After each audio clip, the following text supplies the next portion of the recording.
Благодарам, подпредседателе, почитувани пратеници, почитувани медиуми. Денес на расправа на седница е предлог законот за утврдување на максималните цени за болничко лекување и тестирање на пациенти со COVID-19 во приватните здравствени установи, предложен од пратениците професор Димитар Апасиев и Борислав Крмов. Целта на предлог законот е да се намалат трошоците за болничко лекување на граѓаните на Република Македонија во приватните здравствени установи, заштита на јавното здравје и почитување на уставниот принцип на забрана на дискриминација врз основа на класно потекло, имотна и општествена положба.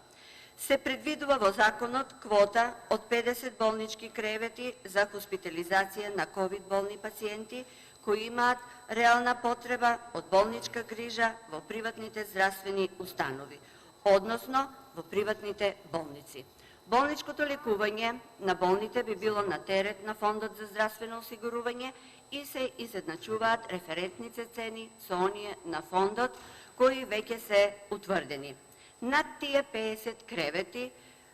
исполнети со COVID болни пациенти, приватните болници би имале можност приватно да наплаќаат со тоа што цените би биле сосема исти како и тие кои би ги покривал фондот според член 2 став 5. Морам да забележам дека не се прецизирани условите кои би требало да ги исполнуваат пациентите кои би се лекувале во приватните здравствени установи.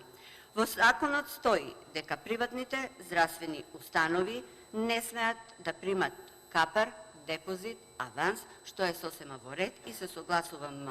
со овој став. Во членот 2, став 7, стои дека доколку лекувањето на пациент од COVID-19 во случаите од ставот 5 на овој член заврши со смртен исход, наплатената сума пари за приватно лекување се враќа на најблиското семејство на починатиот. Овој член е дискутабилен за мене, може би било подобро за тие пациенти починати и ако и плаќале приватно во приватните здравствени установи, да покрива повторно Фондот за здравствено осигурување, член 2, според условите од член 2 став 5. Во член 3, максимални цени за COVID тестирања, каде се вели дека доколку во државните лаборатории во наредните 24 часа нема слободен термин за ПЦР тестови, COVID тестирање на суспектен пациент осигуреник, тогаш закажувањето ќе се изврши во некоја од приватните лиценцирани лаборатории по регулирана цена која не смее да надминува 20 евра. Во нашиот предлог закон за дополнување на Законот за здравствена заштита предлагавме и предлагаме ПЦР тестовите за суспектните COVID пациенти да бидат бесплатни на терет на Фондот за здравствено осигурување според цени определени од Фондот за здравствено осигурување. Сметам дека законот треба да се дополни. Во нашиот предлог закон за дополнување на Законот за здравствена заштита, нашата група предлагаше во законот бесплатни ПЦР тестови за COVID суспектни пациенти, изедначување на цените на болничко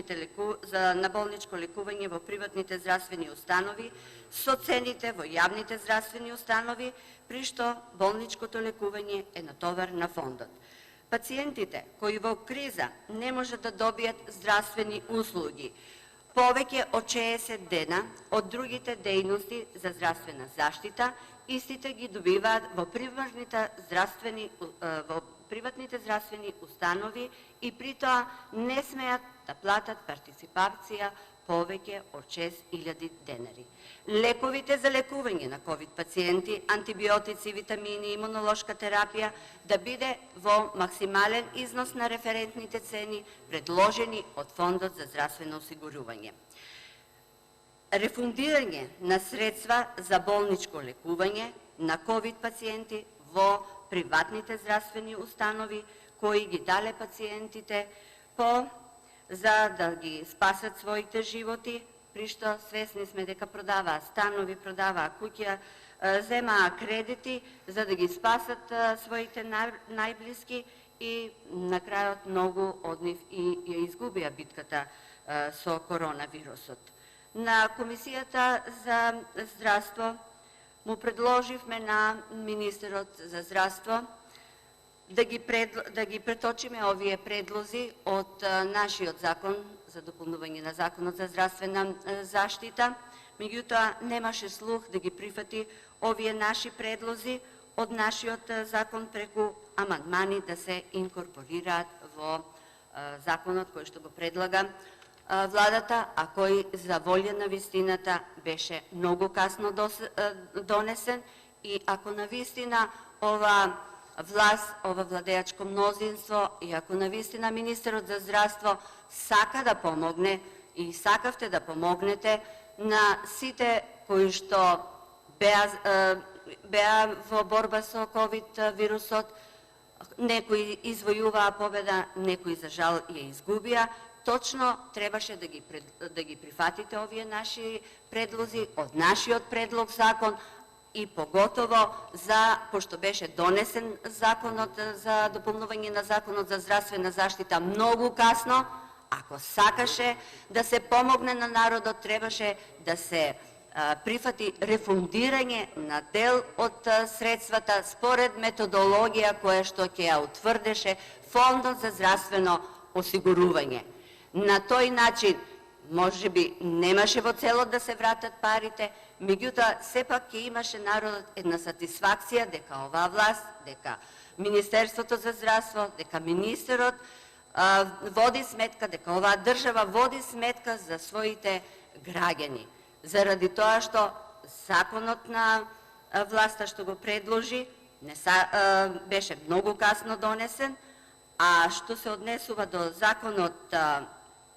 на Апасиев и на Крмов, на претениците Димитар Апасиев и Борислав Крмов, го поддржуваме, меѓутоа сметам дека треба да има дополнувања и точно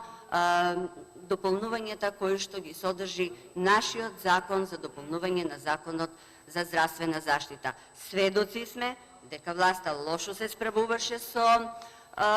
пандемијата, се носеа мерки кои беа и решенија кои беа ненавремени, задоцнети, дел кои беа и задоцнети и секогаш се подпиравме на донациите. Донации за заштита и на медицинарите, донации за респиратори, донации за вакцини. Благодарам. Благодарам. Реплика пратеникот Коцичина, повелете.